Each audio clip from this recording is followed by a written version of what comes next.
Bonjour à tous, j'espère que vous allez bien. Aujourd'hui, on va parler de la quatrième phase de la physiologie digestive qui est présentée par la phase intestinale. Mais avant de commencer, je vais vous demander d'abonner ma chaîne pour que je puisse aider le maximum des étudiants et on commence. Dans la phase intestinale, on va aborder 3 phases. Il y a la phase mécanique, la phase sécrétoire et la phase d'absorption. On va commencer par la phase mécanique. En ce qui concerne la motricité intestinale, il y a une motricité qui est remarquée dans la période interdigestive, c'est en dehors de la prise alimentaire. Et il y a une motricité qui est remarquée dans la période digestive, et c'est lors de la prise alimentaire. Pour la motricité de la période interdigestive, elle est présentée par un type particulier de motricité qu'on appelle le complexe moteur migrant, le CMM. Et il comporte 3 phases, la phase 1, 2 et 3. Et dans la période digestive, il s'agit des contractions segmentaires et péristaltiques. Et on va expliquer tout ça après.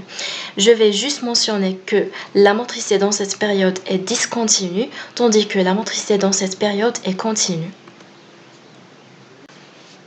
On va commencer par la motricité intestinale dans les périodes interdigestives qui est bien sûr présentée par le CMM. Le CMM a pour origine l'activité nerveuse du plexus méentérique d'Auerbach et l'activité nerveuse du système nerveux végétatif et l'activité hormonale par l'intermédiaire de la motiline. Je vais expliquer. En ce qui concerne le plexus méentérique, on sait tous que, en ce qui concerne l'énervation digestive, il y a un système qu'on appelle le système nerveux entérique. Ce système comporte 2 plexus. Il y a le plexus d'Auerbach, ou bien méentérique, qui se spécialise dans la motricité, comme dans le CMM. Et il y a également le plexus de Meissner qui se spécialise dans la sécrétion. Et c'est pas intéressant pour nous dans cette partie. Et pour le système nerveux végétatif, il est présenté par le système sympathique et le système parasympathique. La motiline est une hormone qui déclenche la 3e phase en fait de CMM. Et on va voir ça. Le CMM, le complexe moteur migrant est une activité intermittente qui est discontinue, qui dure de 90 jusqu'à 120 minutes. Je m'arrête là. Dans la période digestive, il y a des aliments et du chyme qui a besoin d'être mélangés et propulsés. Donc la motricité intestinale dans cette période est tout à fait logique. Mais dans la période interdigestive, à quoi ça sert ? Le rôle du CMM est encore imprécis, mais on pense que c'est destiné pour le brassage et la propulsion des débris alimentaires qui restent dans les intestins. Ça veut dire, dans la période digestive, il y a des aliments qui ont besoin d'être propulsés, mais il reste quand même des débris pour les périodes interdigestives qui seront propulsés et mélangés par le CMM. Et c'est ça. Maintenant, on va expliquer les différentes phases du CMM. Pour la durée, la première dure de 35 minutes jusqu'à 65 minutes. Et pour la deuxième, elle dure de 25 minutes jusqu'à 60 minutes. Et pour la troisième, c'est la plus courte, elle dure de 5 minutes jusqu'à 10 minutes. La description de la courbe. Et pour la première, elle est présentée par des ondes lentes. Pour la deuxième, elle est présentée par des ondes lentes qui sont surmontées par des pics irréguliers. Et pour la troisième, elle est typique. Elle est présentée par des ondes lentes surmontées par des pics réguliers dont le nombre et l'amplitude. Je vais vous montrer ça. Voilà. Voilà, c'est quoi une... qu'est-ce que c'est une onde lente ? Voilà. L'onde lente. L'onde lente, lorsqu'elle est surmontée par des pics. Voilà les pics qui surmontent l'onde lente. Ok ? Donc, ici, dans la première phase, il n'y a que des ondes lentes. Voilà. Que des ondes lentes. Et pour la deuxième phase, il y a des ondes lentes qui sont surmontées par des pics irréguliers. Ici, il y a 2 et ici, il y a 3. Donc, ils se sont irréguliers. Et dans la troisième, Elle est typique, elle est présentée par des ondes lentes qui sont surmontées par des pics réguliers dont le nombre et l'amplitude. Voilà, des ondes lentes avec des pics qui sont réguliers dont le nombre ici 3, ici 3, et dont l'amplitude, il s'agit de la même hauteur comme vous voyez. Et c'est ça. Qu'est-ce qu'il y a d'autre? Pour la troisième phase, elle est provoquée par l'augmentation de la motiline. Ok? Dans cet schéma, ici c'est l'intestin, bien sûr. Et ici, c'est l'activité électrique qui est remarquée dans l'électromyogramme. Et ici, ça montre la force de la contractilité musculaire. Ok? Dans la première phase, il n'y a que des ondes lentes et ça va provoquer des contractions qui sont légères. Ça va causer un tonus, c'est tout. Et dans la deuxième phase, il y a des ondes qui sont surmontées par des pics, mais ils se sont irréguliers. Donc ici, il y a deux pics, deux potentiels d'action qui surmontent cette onde lente. Donc la force de contraction est considérable. Mais ici, puisqu'il y a trois pics, donc la force de contraction sera plus importante. Ok? Et dans la troisième phase, il y a des ondes lentes qui sont surmontées par un nombre régulier des pics de potentiel d'action. Donc la force de la contraction musculaire sera équivalente. Voyons ici, il y a des contractions qui sont équivalentes. La motricité intestinale des périodes digestives est appelée la phase de Leyck parce qu'elle est similaire à la deuxième phase du CMM comme étant irrégulière. Donc, elle est irrégulière et continue. Elle assure le brassage et la progression du chyme par des mouvements de péristaltisme. Okay? Le brassage assure le mélange des aliments avec les sucs digestifs et il augmente la surface de contact entre les aliments et la muqueuse intestinale. Comme vous voyez ici, la contraction intestinale provoque les mouvements du chyme dans les deux sens, dans le sens oral qui est marqué en orange et dans le sens aboral. Le sens aboral est le sens qui est dirigé vers l'anus. Avec ces mouvements de chyme, comment s'effectue la progression des aliments?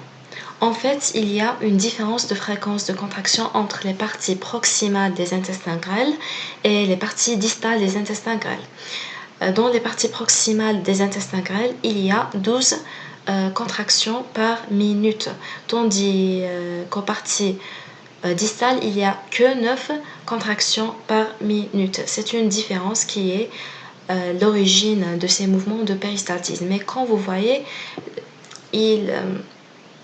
c'est pas une grande différence entre les parties proximales et les parties distales.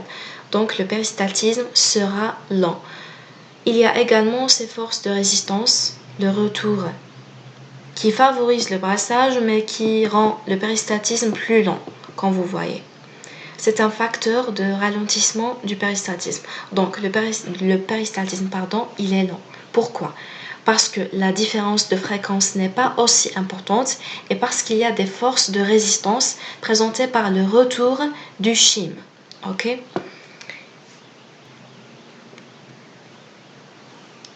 Maintenant, on va aborder le rôle des réflexes gastriques dans la progression du chyme. La distension de l'estomac est comme une preuve de l'existence des aliments au sein de l'estomac, n'est-ce pas?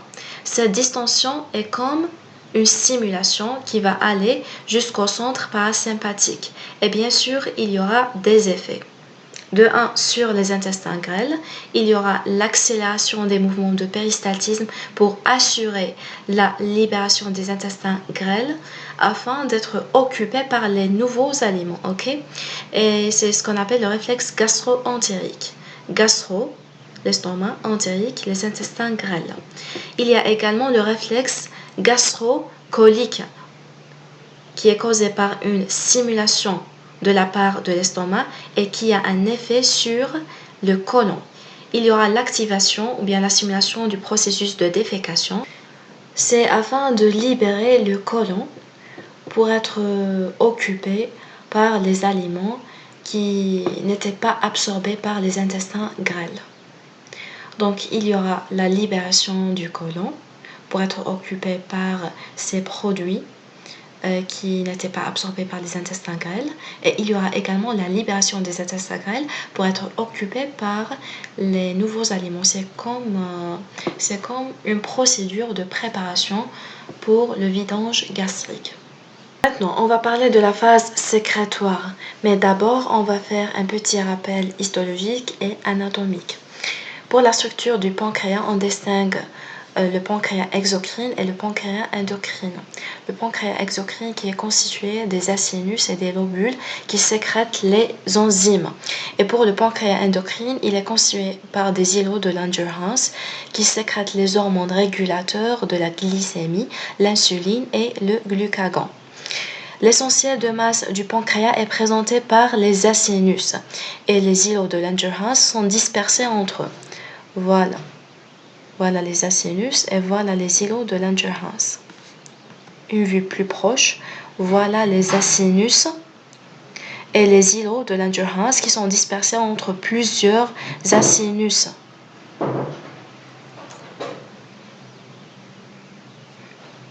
Le canal excréteur des sécrétions pancréatiques, bien sûr les sécrétions exocrines, est appelé le canal de Wilson.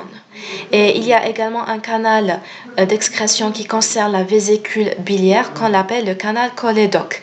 Le canal cholédoque, et le canal de Wilson sont liés pour former l'ampoule de Vater qui s'ouvre dans le duodénum et qui est muni d'un sphincter qu'on appelle le sphincter d'Oddi. Pancréas exocrine, et pour la sécrétion pancréatique, il y a la sécrétion enzymatique et la sécrétion hydroélectrolytique. La sécrétion enzymatique est assurée par les cellules acineuses, tandis que la sécrétion hydroélectrolytique est assurée par les cellules canalaires. Je vais mentionner que la sécrétion des enzymes sera sous forme des zymogènes ou bien des prosenzymes. Ça veut dire des enzymes qui sont inactivées. La description du suc pancréatique, c'est un liquide incolore qui est transparent, qui est non visqueux, d'une quantité de 1,5 à 2,5 litres par jour. Commençons par la sécrétion enzymatique. Il y a des enzymes protéolytiques qui dégradent les protéines et ils sont nombreux, mais les principaux sont la trypsine et la chymotrypsine et la carboxypeptidase. Pour la trypsine et la chymotrypsine, ce sont des endopeptidases, tandis que le carboxypeptidase est un exopeptidase. Quelle est la différence entre l'endo et l'exopeptidase? L'endopeptidase clive la chaîne peptidique et dégrade les liaisons peptidiques au milieu de la chaîne peptidique, à l'intérieur de la chaîne peptidique. C'est pour cela qu'il est appelé l'endopeptidase. Tandis que l'exopeptidase, comme le carboxypeptidase, va dégrader, va cliver les liaisons peptidiques des extrémités de la chaîne peptidique. Les enzymes glycolytiques, il y a l'amylase pancréatique, les enzymes lipolytiques, lipase pancréatique, cholestérol estérase et phospholipase. On va voir tout ça. Pour les enzymes protéolytiques, ils se sont sécrétés sous forme inactive. Donc il y a de la trypsinogène, le précurseur de la trypsine, la chymotrypsinogène, le précurseur de la chymotrypsine, et le procarboxypeptidase qui est le précurseur du carboxypeptidase. Donc il y aura la sécrétion de la trypsinogène qui sera activée par les entérokinases, qui sont des enzymes de la bordure en brosse des cellules intestinales.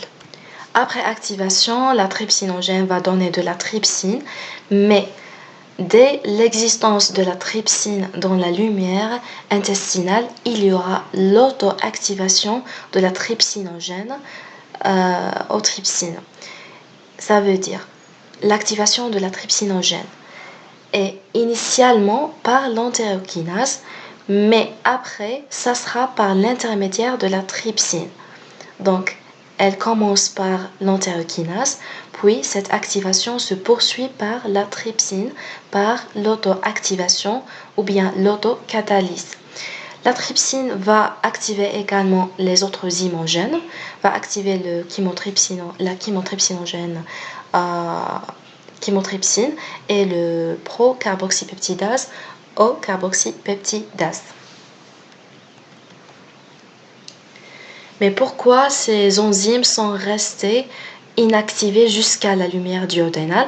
Parce qu'ils se sont nocifs pour le tissu pancréatique. Ça peut causer la dégestion des cellules et des canaux pancréatiques. Donc, afin d'éviter tout ça, ces enzymes sont restées inactives jusqu'à la lumière duodénale.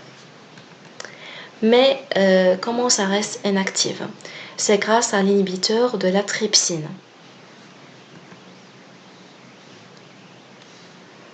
Qui est sécrété par les cellules acineuses et qui assure la protection du tissu pancréatique.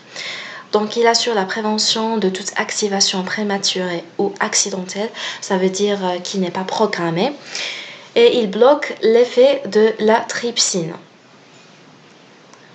Voilà l'inhibiteur de la trypsine, ces petits anges qui vont garder la trypsinogène et les autres immunogènes endormis jusqu'à leur activation au niveau de la lumière duodénale. Donc, la protection du tissu pancréatique, ça veut dire des cellules acineuses, des cellules canalaires et des canaux excréteurs, est assurée par l'inhibiteur de la trypsine. Et pour le duodénum, la protection du duodénum est assurée par le mucus. Donc, le mucus assure la protection de la muqueuse intestinale. Pour les enzymes glycolytiques, il y a l'amylase pancréatique qui assure la dégradation de l'amidon ou bien du glycogène et qui va donner des disaccharides. Voilà. Mais pour le cellulose, il ne peut pas être dégradé par l'amylase pancréatique et il reste compliqué et complexe. Pour les enzymes lipolytiques, donc il y a lipase pancréatique qui dégrade les triglycérides pour donner des acides gras et monoglycérides. Le cholestérol et ses dérivés sont dégradés par le cholestérol estérase et la phospholipase va cliver les acides gras des phospholipides. On va voir tout ça. Deuxièmement, la sécrétion hydroélectrolytique. Il y a la sécrétion du sodium, du potassium, des bicarbonates et du chlore. La sécrétion du sodium et du potassium, elle est indépendante de la quantité du sucre pancréatique sécrété et leur concentration dans les sécrétions est équivalente à celle du plasma sanguin. Pour la sécrétion des bicarbonates et du chlore, elle est dépendante de plusieurs facteurs.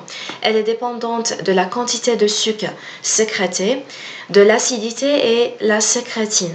Lorsque le chyme acide arrive au niveau de duodénum, ça va stimuler la sécrétion de la sécrétine qui stimule la sécrétion des bicarbonates par le pancréas afin d'assurer la neutralisation du chyme acide. Et pour les taux des bicarbonates et du chlore, ils se sont inversés. Ça veut dire lorsque le taux des bicarbonates est élevé, le taux du chlore est bas et l'inverse. Et je vais mentionner que le taux des bicarbonates dans les sucres pancréatiques est élevé lors de la prise alimentaire. Ça veut dire dans les repas.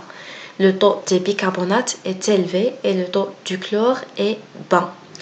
Et au repos, en dehors de la prise alimentaire, c'est l'inverse. Le taux des bicarbonates est bas, tandis que le taux du chlore est élevé. Quelle est l'importance de la sécrétion hydroélectrolytique?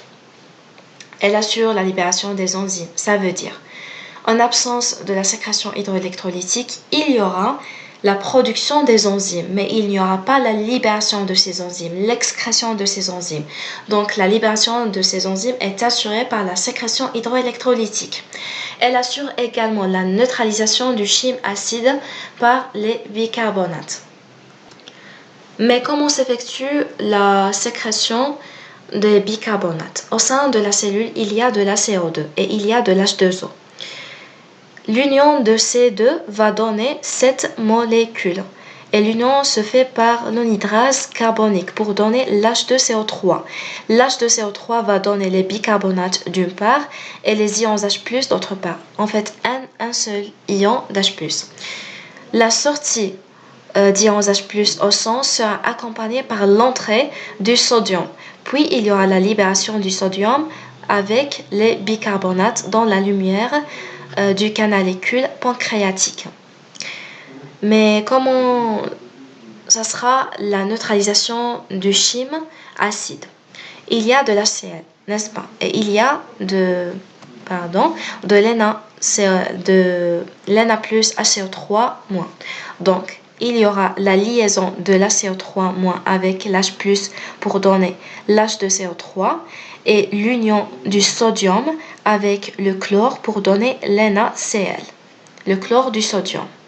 Après, l'H2CO3 va donner du CO2 et de l'H2O qui seront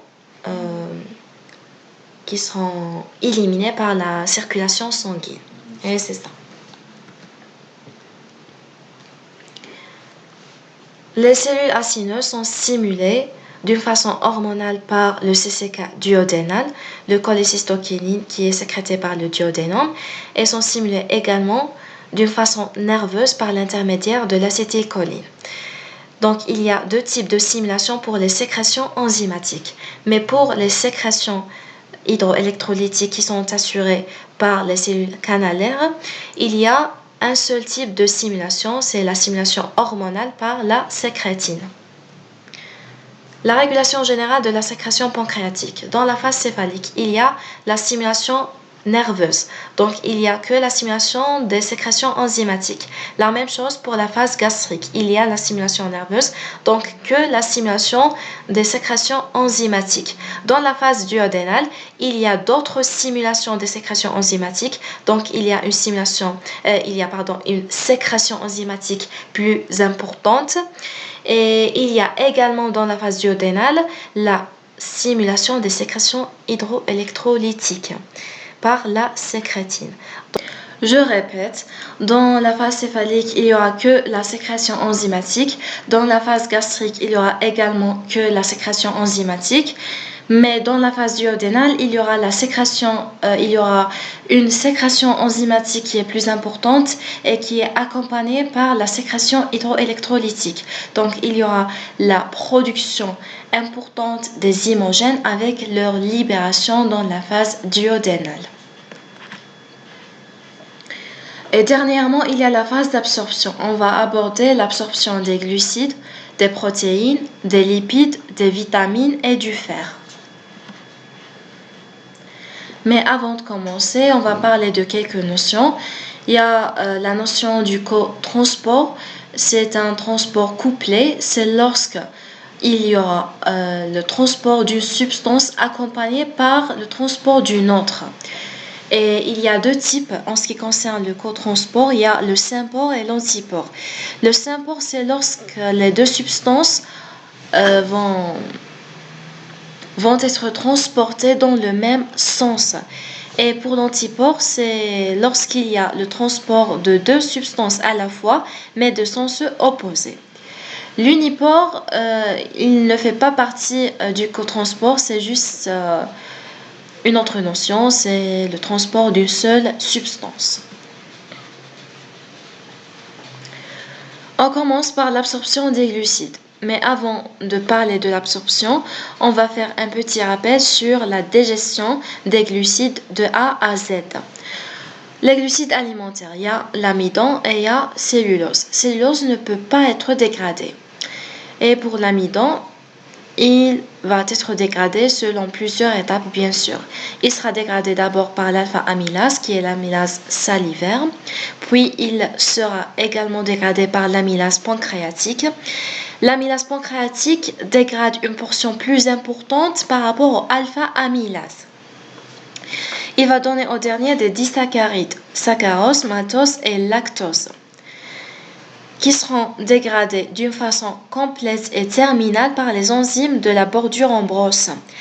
Les enzymes de la bordure en bronze sont présentées par le sucrase, le maltase et le lactase. Le sucrase dégrade le saccharose en glucose et fructose. Le maltase dégrade le maltose en 2 molécules de glucose. Le lactase dégrade le lactose en 2 molécules, une de glucose et l'autre est de galactose. Les oses résultants sont constitués essentiellement par le glucose, comme vous voyez. Ok? Puis il y aura l'absorption intestinale.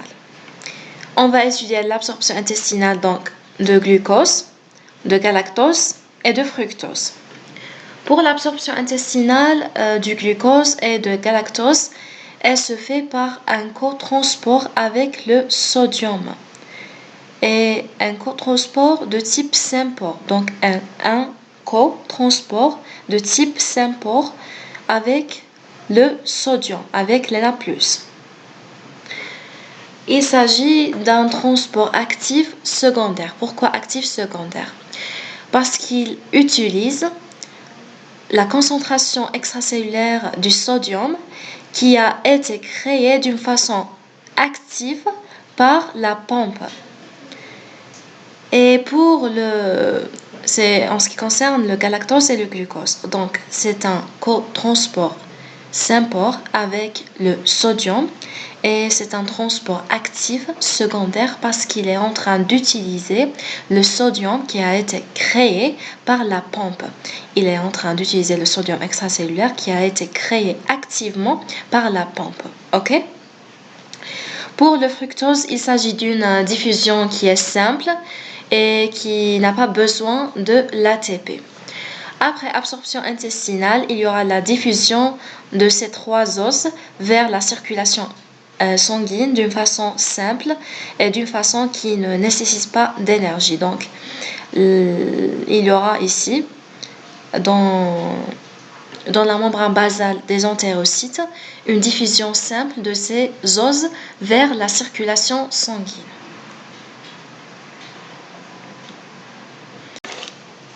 Pour l'absorption des protéines, on va faire la même chose. Il y aura d'abord un résumé sur la dégradation protéique de A à Z, puis on va parler de l'absorption protéique. Pour les protéines, il y a des protéines exogènes et il y a des protéines endogènes. Exogènes d'origine alimentaire et pour l'endogène, ce sont les enzymes digestives.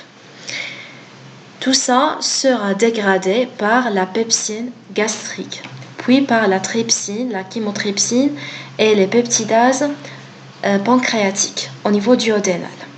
Mais il y aura encore des peptides de taille variable. Ça veut dire que c'est une dégradation incomplète des protéines. La dégradation complète des protéines sera assurée par les peptidases des entérocytes des cellules intestinales pour donner soit des acides aminés, soit des dipeptides, soit des tripeptides pour subir l'absorption intestinale.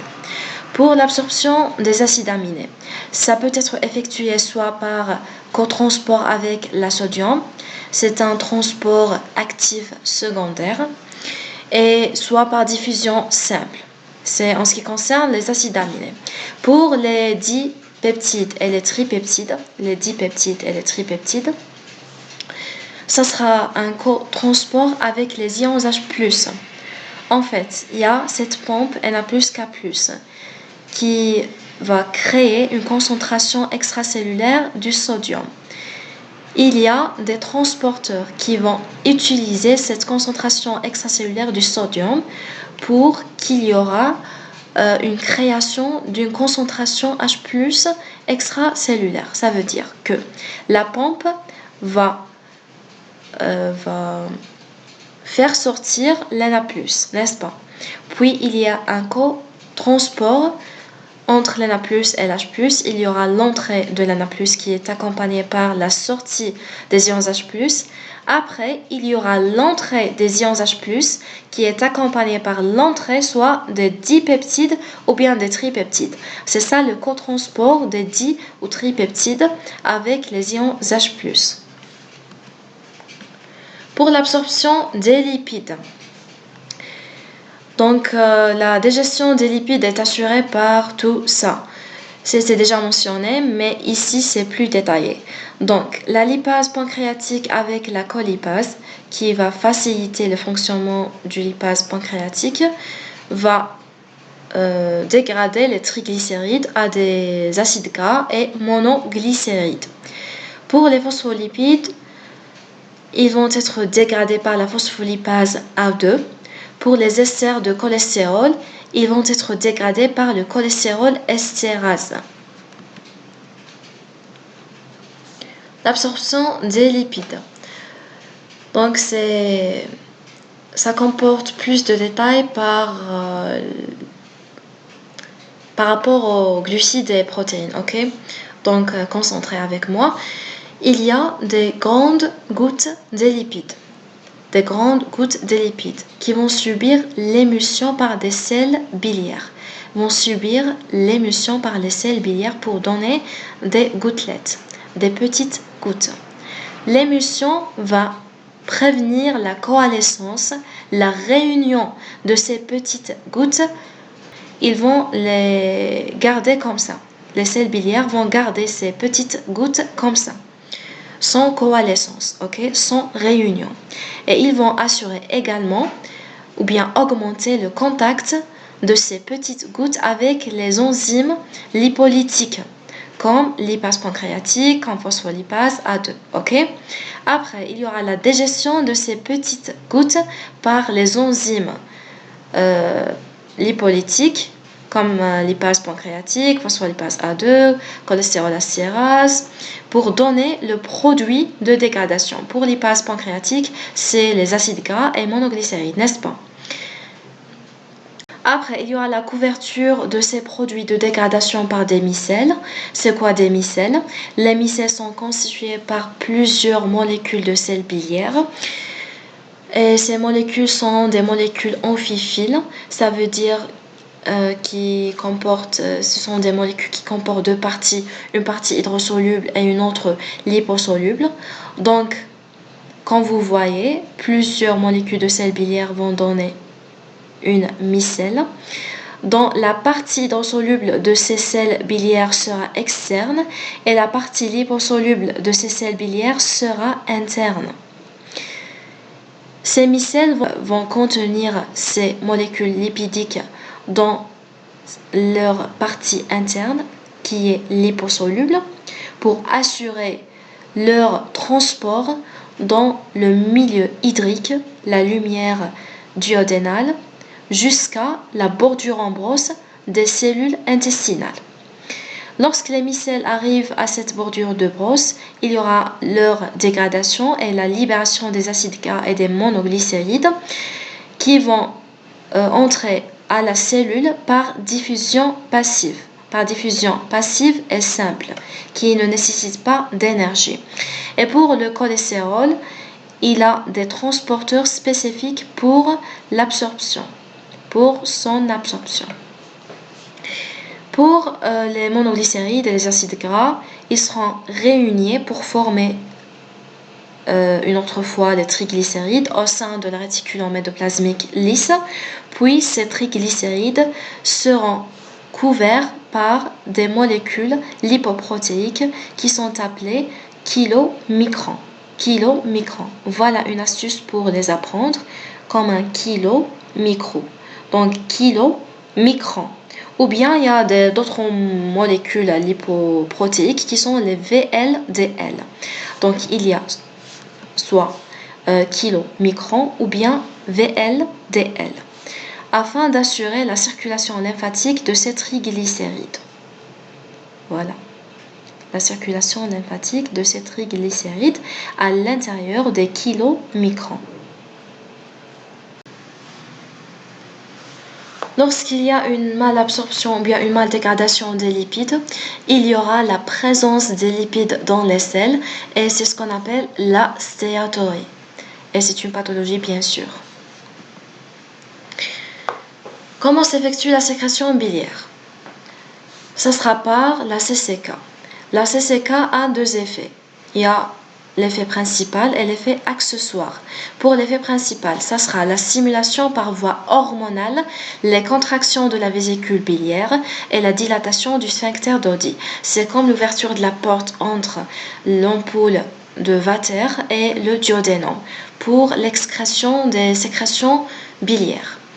Pour l'action accessoire, ça sera la stimulation du système parasympathique qui stimule lui-même les sécrétions biliaires. Et c'est la voie nerveuse. Donc, c'est la voie hormonale principale et la voie nerveuse accessoire. Pour l'absorption des vitamines, il y a des vitamines qui sont liposolubles et il y a des vitamines qui sont hydrosolubles. Les vitamines liposolubles sont la vitamine A, la vitamine D, E et K. Les vitamines hydrosolubles sont la vitamine B1, B2, B6, B12 et la vitamine C. Comment s'effectue l'absorption des vitamines liposolubles? Donc, l'absorption des vitamines liposolubles est similaire à celle des graisses.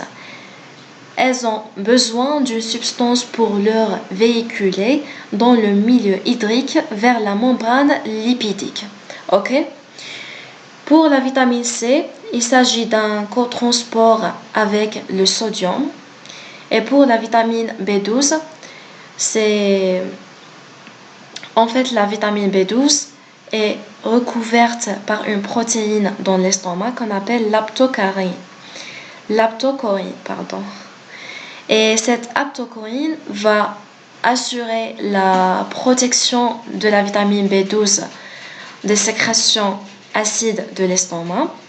Après, il y aura la progression de la vitamine B12 jusqu'à le duodénum, où il y aura la dégradation de cette protéine aptocorine par les protéases pancréatiques et la libération de la vitamine B12 pour être liée au facteur intrinsèque qui est sécrété par les cellules pariétales de l'estomac. Après liaison de la vitamine B12 et le facteur intrinsèque, il y aura l'absorption intestinale au niveau de l'ion par des transporteurs spécifiques qu'on les appelle transcobalamines. Donc, la libération de la vitamine B12 de cette gaine protéique aptocorine se fait au niveau duodénal, puis la liaison de la vitamine B12 avec le facteur intrinsèque se fait au niveau de l'ion par des transporteurs spécifiques qu'on les appelle les transcobalamines. L'absorption du fer. Le fer héminique qui se trouve dans les viandes et les poissons est mieux absorbé que le fer non héminique qui se trouve dans les aliments végétaliens. Il aura l'absorption de 1 mg par jour. C'est équivalent aux pertes du fer. Ça veut dire la perte d'1 mg par jour du fer sera récupérée par l'absorption d'1 mg par jour. Ok? Et lorsqu'il entre à la cellule intestinale, il va être lié aux ferritines pour l'utiliser ou bien le stocker, ou bien il y aura la libération après liaison avec la transférine. Et c'était la phase intestinale. J'espère que ça va vous aider. Si vous avez des questions ou bien des critiques constructives, s'il vous plaît, laissez dans les commentaires. N'oubliez pas de faire un petit like et subscribe. Je vous souhaite le très bon courage et à la prochaine.